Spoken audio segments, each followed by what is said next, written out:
તો છોટાઉદેપુરથી સમાચાર ખાંટિયાવાડ ગામે ખેલાયો છે ખૂની ખેલ। ક્વાંટ તાલુકાના ખાંટિયાવાડ ગામે બની ઘટના। પેન્શનના પૈસા મુદ્દે ત્રણ ભાઈઓ વચ્ચે બબાલ થઈ। ભાઈએ પોતાના ભાઈની હત્યા કરી નાખી। પોલીસે ગણતરીના કલાકોમાં આરોપીને પકડ્યો છે। આરોપી બળવંત રાઠવાનું રિકન્સ્ટ્રક્શન કરવામાં આવ્યું છે। મૃતક પિતાના રિટાયરમેન્ટ અને માતાના પેન્શનના પૈસાના ભાગ પડાવવા ભેગા થયેલા ત્રણ ભાઈઓ વચ્ચે ઉગ્ર બોલાચાલી થઈ। બોલાચાલી બાદ મારામારીમાં એક ભાઈએ બીજા ભાઈને લાકડીના ફટકા મારી હત્યા કરી નાખી। સગા ભાઈ બળવંત રાઠવાએ વિજય રાઠવાની હત્યા કરી નાખતા ગામમાં શોકનો માહોલ છે।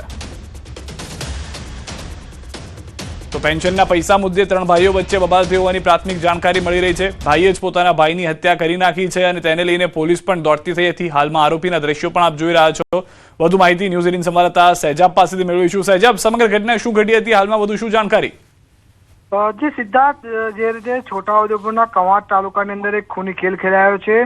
ખાસ કરીને જે કવાંટના ખાંટિયાવાડ ગામે જે રહેતા જે એક પરિવાર હતો તેમાંથી એક જે હતા તેઓ સરકારી નોકરી કરી રહ્યા હતા। તેનું પેન્શન જે આવી રહ્યું હતું તે ચાર દીકરાઓને મળતું ન હતું। એક જ દીકરા પાસે રહેતો હતો। તેના લઈને ચારે ચાર જે દીકરાઓ હતા તેમનો એક દીકરો જે તે અગાઉ મૃત્યુ પામ્યો હતો, ત્યારે ત્રણ દીકરાઓ જે છે આ જે ગઈકાલે ભેગા થયા હતા મસૂરો કરવા માટે કે આ જે પેન્શન છે તેના ભાગ પાડવામાં આવે, પરંતુ તે સમયની અંદર જ બોલાચાલી થઈ ચૂકી હતી। તેની અંદર જ એક જે સૌથી નાનો ભાઈ છે તેઓએ વટલા ભાઈને જે માથાના ભાગે લાકડાના ફટકા માર્યા હતા, તેને લઈને તેઓ ગંભીર ઈજાઓ પહોંચી હતી। ત્યારબાદ સારવાર માટે લઈ જવામાં આવ્યા હતા। ત્યારબાદ તેઓની સારવાર દરમિયાન મોત થયું હતું। સમગ્ર મામલો જે છે તે પોલીસ સ્ટેશને પહોંચ્યો હતો। પોલીસે જે આ જે આરોપી છે તેની પર ગુનો નોંધીને તેની અટકાયત કરી દેવામાં આવી છે અને આજે તેઓ આરોપીને જે ગામમાં લઈ જઈને રિકન્સ્ટ્રક્શન કરવામાં આવી રહ્યું છે। જી સિદ્ધાર્થ। જી આભાર સમગ્ર માહિતી બદલ। તો હાલમાં જે પોલીસ છે તે સમગ્ર કેસને લઈને તપાસ શરૂ કરી ચૂકી છે।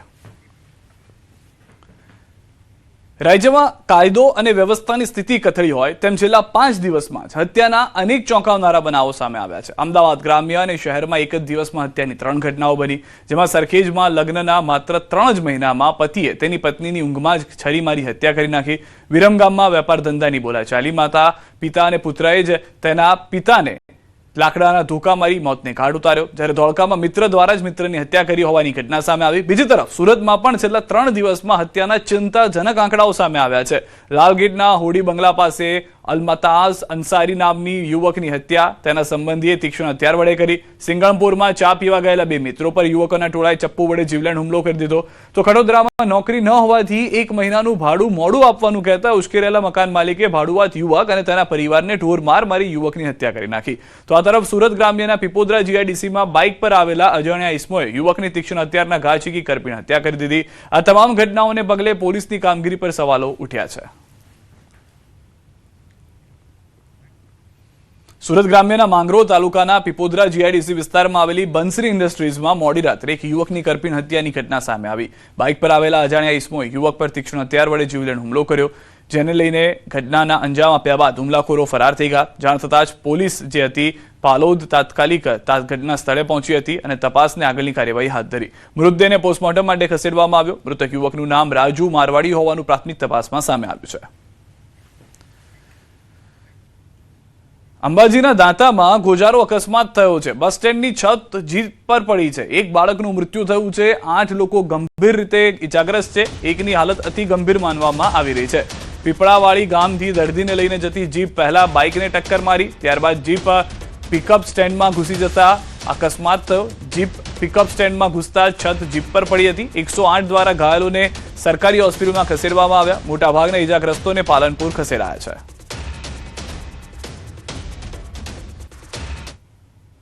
દાતા તાલુકાના દાતા પોલીસ સ્ટેશન વિસ્તારમાં અત્યારે હાલમાં જે બનાવ એક એક્સિડન્ટનો બનાવ બન્યો છે ને એમાં તાત્કાલિક વહીવટી તંત્ર, પોલીસ તંત્ર અને આરોગ્ય વિભાગે તાત્કાલિક જેટલા બી ઇજાગ્રસ્ત છે એ તમામને અત્યારે હાલ નજીકના જે સીએચસી સેન્ટર છે દાતા ખાતે ત્યાં રિફર કરેલા છે।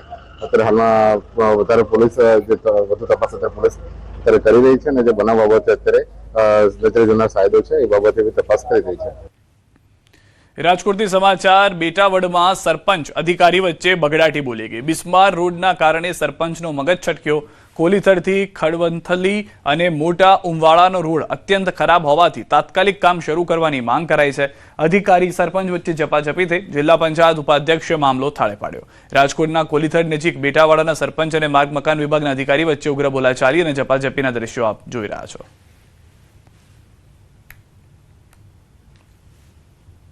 મજા નો આવે તો કઈ નહીં આવી દાદાગીરી વાત નહીં કરવાની. પ્રજાના પ્રતિનિધિ છે દરબાર સમજી લેજો.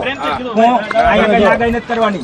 મજા નહીં આવે. રીતે બોલજો કઈ અરે મજા નહીં કે હું આ રોડની કે અમારા સાંભળવાનું આખા ગામનું વ્યવસ્થિત અરે વ્યવસ્થિત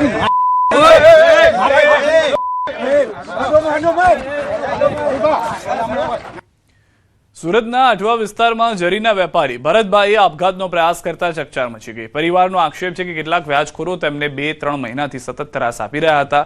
પરિવાર અનુસાર 54 લાખ વ્યાજે લીધા બાદ છેલ્લા 4 વર્ષ ચૂકવી ગયા છે, છતાંય વ્યાજખોર હેરાન કરતા હતા. લાલુભાઈ 12 લાખ ચૂકવ્યા બાદ ચેક અને દાગીના પણ લઈ લીધા. વિજયભાઈ 25 લાખ લીધા હતા. છેલ્લા 4 વર્ષ વ્યાજ અને મુદ્દલ ચૂકવ્યા બાદ પણ હેરાન કરતો હતો, જેથી કંટાળીને તેમણે આ પગલું ભર્યું. એટલું જ નહીં, પણ કેટલાક વ્યાજખોરો તો ઘરે આવીને પરિવારની મહિલાઓને અપશબ્દો બોલીને હેરાન પણ કરતા. આ મામલે પોલીસે તપાસ હાથ ધરી. વેપારીની તબિયત નાજુક હોવાનું કહેવામાં આવી રહ્યું છે.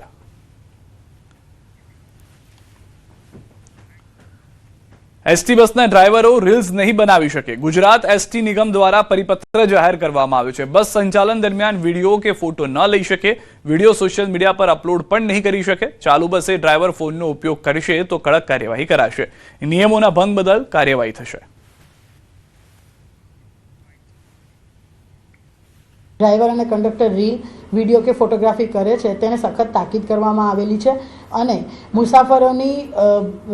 મુસાફરોને જોખમ ન થાય અને સંચાલનમાં સરળતા રહે તેના ભાગરૂપે નિગમ દ્વારા તમામ કર્મચારીઓને એક સખત સૂચનાઓ આપેલી છે. અને જો આ પ્રકારનું કાર્યવાહીમાં કંડક્ટર કે ડ્રાઈવર કે અન્ય કોઈ કર્મચારી ઓન ડ્યુટી કાર્યવાહી કરતા જણાશે તો તેના ઉપર ખાતાકીય કાર્યવાહી નિગમ દ્વારા હાથ ધરવામાં આવશે. રાજકોટ મહાનગરપાલિકાની ફૂડ શાખાએ ખાદ્ય પદાર્થોમાં ભેળસેળ સામે કાર્યવાહી તેજ બનાવી છે. કેવડાવાળી વિસ્તારમાં આવેલા કૃષ્ણા ઘી ભંડારમાંથી લેવામાં આવેલા ઘીના નમૂનાઓ પરીક્ષણમાં ફેલ થયા હોવાનું સામે આવ્યું. આ ઉપરાંત ફૂડ વિભાગે શહેરના વિવિધ વિસ્તારોમાં 19 ધંધાર્થીઓને ત્યાં ચેકિંગ હાથ ધર્યું. શીતળ બ્રાન્ડના 2 અને કોઠી આઈસ્ક્રીમના 2 નમૂનાઓ પણ તપાસ માટે લેવામાં આવ્યા. લાયસન્સ સંબંધિત મુદ્દે 9 ધંધાર્થીઓને સૂચના આપવામાં આવી, જ્યારે 10 સ્થળોએ ચકાસણી કરવામાં આવી.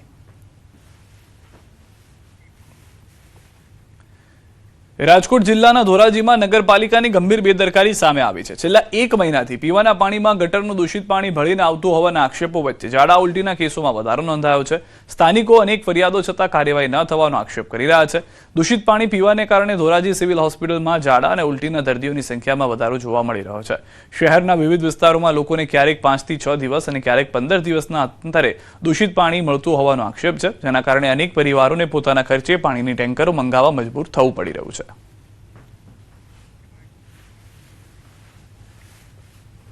ભૂગર્ભ ગટરનું પાણી હરેક વોર્ડની અંદરમાં મિક્સ થઈને પાણી આવે છે. નળ કોલસા ગંધારું પાણી આવે છે. બહુ બદબુ મારતું હોય છે. નગરપાલિકાને ફરિયાદ કરવા આવતા નગરપાલિકાના ઓફિસરો, પ્રમુખશ્રીની ઓફિસો બંધ હોય અને અનેક વાર રજૂઆત કરતા આ લોકો કેટલા ટાઈમથી ગોતે છે પણ એને કઈ મળતું નથી. આખા ધોળાજીમાં ખાડા કરી ને ખાડાની કામ ધૂળ જેવું કરી નાખ્યું. આ શુદ્ધ પાણી નથી આવતું. ગરીબ માણસોને ટાંકા મંગાવવા પડે છે, બહારથી બોરિંગમાંથી મંગાવવા પડે છે. વિચારા લઈને ગરીબ માણસોની પરિસ્થિતિ 6-7 દિવસે પાણી આવે એ બી ગંધારું પાણી. સ્થાનિકોનો આક્ષેપ છે કે નગરપાલિકાની ઓફિસોમાં કર્મચારીઓ અને અધિકારીઓ હાજર જ રહેતા નથી. લોકો જ્યારે રજૂઆત કરવા જાય છે ત્યારે ઓફિસોને તાળા મારેલા જોવા મળે છે. જવાબદાર અધિકારીઓ અને ચૂંટાયેલા પ્રતિનિધિઓ કેમેરા સામે બોલવાનું ટાળી રહ્યા છે, ત્યારે સ્થાનિકોમાં રોષ વધી રહ્યો છે. ધોરાજી વાસીઓએ શુદ્ધ પીવાનું પાણી અને સમસ્યાના કાયમી ઉકેલની માંગ ઉગ્ર બનાવી છે. ધોરાજી શહેરની વાત કરીએ, ધોરાજી શહેરમાં છેલ્લા 1